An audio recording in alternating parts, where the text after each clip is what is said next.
Hello बच्चों, आइए देखते हैं एक प्रश्न। कह रहा है कि अभाज्य गुणनखंड विधि द्वारा निम्नलिखित पूर्णांकों के एचसीएफ और एलसीएम ज्ञात कीजिए। यहाँ पे दिया गया 12, 15 और 21 का हमें क्या करना है, एचसीएफ और एलसीएम ज्ञात करना है। तो सबसे पहले तो हम क्या करेंगे, मुख्य अवधारणा लिखेंगे। मुख्य अवधारणा, तो ये क्या होगा इस प्रश्न के लिए। तो देखिए, सबसे पहले ये जान लेते हैं कि अभाज्य गुणनखंड क्या होता है। तो यहाँ पे लिख लेते हैं अभाज्य गुणनखंड।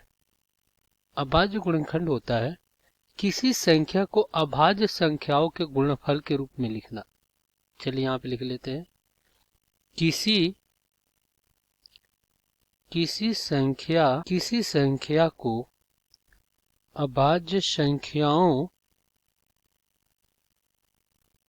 के गुणनफल के रूप में लिखना अभाज्य गुणनखंड कहलाता है। अभाज्य गुणनखंड कहलाता है। जैसे आप उदाहरण से समझ लीजिए, अपने पास मान लीजिए 12 है, तो इसका गुणनखंड हो जाएगा 2 गुणे 2 गुणे में 3, 2 2 4 3 12। और यहाँ पे हमें क्या करना है, इससे एचसीएफ और एलसीएम बताना है कि क्या होगा। और यहाँ पे एचसीएफ होता है आपका, एचसीएफ महत्तम समापवर्तक होता है। और एलसीएम की बात करें, एलसीएम होता है लघुत्तम समापवर्त। ये होता है आपका। तो चलिए यहाँ पे हम क्या करते हैं, इनको हल कर लेते हैं। तो देखिए क्या आपका 12, 15 और कितना 21। तो 12 का अभाज्य गुणनखंड क्या हो जाएगा।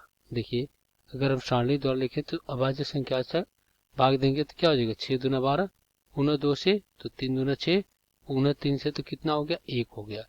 इसी प्रकार 15 का निकालते हैं तो देखिए अभाज्य संख्या 3, 5 3 15, पुनः 5 से तो एक बार में।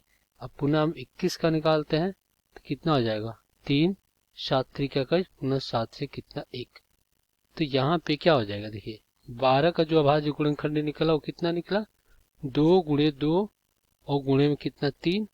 और फिर 15 का जो अभाज्य गुणनखंड निकला वो यहाँ पे 3 गुणे में 5। और यहाँ पे जो 21 का अभाज्य गुणनखंड निकला वो आपका 3 गुणे में 7। अब देखिए इन तीनों में से उभयनिष्ठ क्या है, आपका 3 है। तीनों में उभयनिष्ठ क्या आपका 3 है। तो यहाँ पे ये हो जाएगा आपका एचसीएफ। ये कितना हो गया, 3 हो गया। और एलसीएम क्या हो जाएगा, एलसीएम देखिए ये तीनों में उभयनिष्ठ है तो उसको हम लिख लेंगे 3, और बाकी को हम क्या करेंगे, इनके गुणनफल के रूप में लिख लेंगे। तो 2 गुणे 2 गुणे 5 और गुणे में कितना 7। तो यहाँ से जो इसका एलसीएम आएगा, देखिए 3 दूना 6, 6 दूना 12, 12 5 60, आज 7 छक्के 42 यानी कि 420 इसका क्या हो जाएगा, एलसीएम हो जाएगा।